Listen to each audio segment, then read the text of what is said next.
Tem Sim. uma frase do Buffett onde ele fala que você não pode comprar aquilo que é popular e esperar estar tomando a melhor decisão para sua carteira, né? Sim. Uhum. Porque aquilo que é popular, por ser popular, já tá todo mundo olhando, já tá precificado num preço adequado. É comprando o impopular que geralmente você faz umas escolhas que podem te mudar de patamar.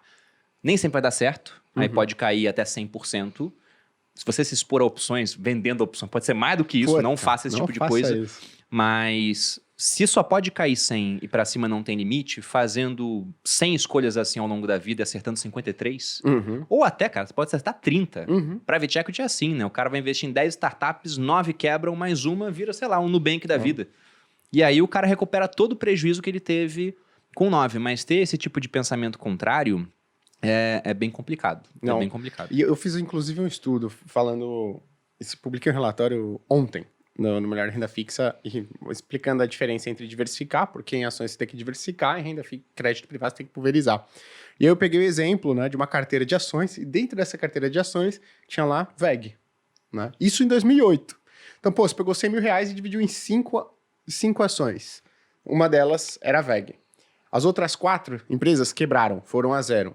A VEG, pô, até hoje, compensou muito mais do que a perda que você teve com 4 ações. Então, poxa, olha só, quando a gente está falando de investimentos assim, né, em ações, que podem compensar, um acerto pode compensar uma série de perdas. Já a renda fixa é diferente. Sim. Você divide em 5. Pô, qual que é a potência máxima de retorno de um ativo de crédito privado? É aquilo lá que ele está te pagando. A empresa quintuplicou o lucro. É muito mais importante você não perder do que você querer ganhar. É muito mais importante você não perder. Do É o que jogo pereba de tênis. Pereba de tênis total, perebão. Não, né? o pessoal acha que emprestar dinheiro é fácil, né? Porra, se for parar pra olhar, fica claro porque que o EJ mata as pessoas. Sabe, você que é J, eu entendo pelo que você tá passando. Porque imagina que você tem lá 10 pessoas pegando empréstimo com você. E aí, só pra deixar uma taxa assim pra fazer a conta mais fácil, 10%. A EJ cobra muito mais do que isso. Mas aí, 10 pegaram a mesma quantia, 10% de juros, 9 pagaram, uma não paga. Acabou teu lucro. Uhum. E se você é J e não mata esse cara, os outros não vão pagar também. Exatamente. Então, por isso que o cara que é AJ, ele faz esse tipo de coisa. Não tô querendo defender o AJ. É um corte bem polêmico. Fica bom. bom. Biel, já anota aí. Mas Vou marcar o Perini também. dar crédito é muito difícil no Brasil. É muito complexo. E tem uma outra coisa também que o Howard Marks ele chama atenção no livro, que é uma ideia que o pessoal, principalmente em épocas de alta da Bolsa, costuma ignorar. Porque a gente ouve muito aquela ideia de que você quer mais retorno, tem que correr mais risco. Uhum. Só que ele pega aquele gráfico assim, que seria uma linha, né? Mais retorno igual a mais risco, e fala, olha, mais retorno mais risco nem sempre é igual a mais retorno. Se não bastava você correr risco pra cacete que você ia ter mais retorno. Uhum. Mas ele cria aquele gráfico que tem uma dispersão de possibilidades. Ao longo da linha, né? E eu pensei, cara, como é que eu nunca vi isso antes desse livro aqui? Exato. Porque ele mostra que, ó, correr mais risco pode ser mais retorno, né? Uma grande dispersão de possibilidade, ou pode ser total prejuízo. Perfeito. Comparado a correr menos risco. Então, nem sempre aquilo que é mais arriscado vai te dar um retorno histórico maior. Basta ver, por exemplo, comparação entre CDI e Bovespa aqui no Brasil.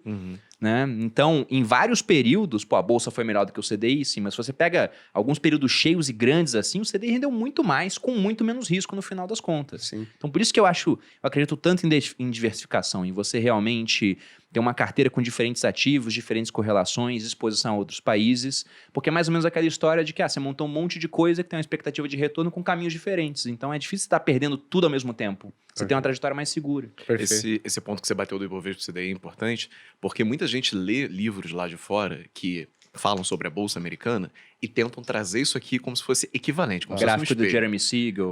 Exatamente. 100 anos. E o pessoal não entende que na Bolsa Americana e os Estados Unidos como um todo, é uma economia que ela está sempre crescendo e que o ciclo de juros é muito menor do que no Brasil. A última vez que a gente teve juros tão altos assim foi na década de 80. Pô, se passaram 40 anos até você ter um outro ciclo. Aqui no Brasil, a cada 5 anos você tem um problema desse, que o juro sobe e raramente ele cai.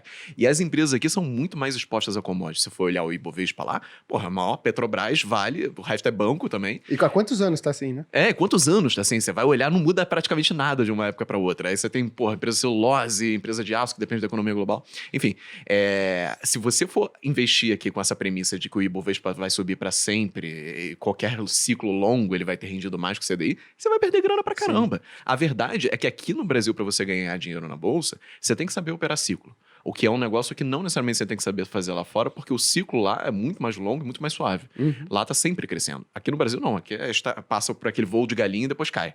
E você tem que saber surfar o voo de galinha e você tem que saber sair também para não cair junto com o Brasil quando a taxa de juros sobe, quando a economia vai pro caramba, quando a inflação sobe também, mudança presidencial e tudo mais. Mas O Warren Buffett daqui teria mais renda fixa do que o Warren Buffett de lá. Muito provavelmente. Com certeza. Muito provavelmente. E Né? operar cíclico, né? Ele ia vender e comprar. Não tem como você ficar com empresa para sempre aqui, assim.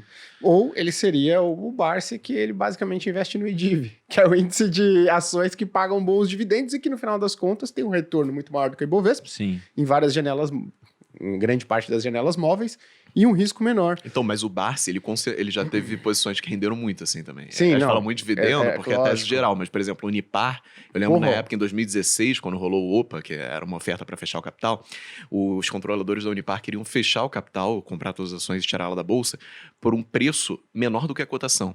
E a cotação já fazia com que a empresa valesse muito menos do que o patrimônio dela. Sendo que uma empresa basicamente oligopolista, praticamente monopólio nas regiões, com um ROIC de 30%, por investir dinheiro, ganhar 30% do dinheiro que ela investia.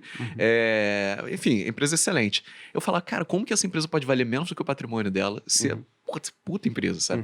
E aí, na época, o Barsi segurou, opa, ele negou, e aí não foi aprovado, a empresa valorizou, acho que, sei lá, 5 vezes, sabe? Sim. 6 vezes.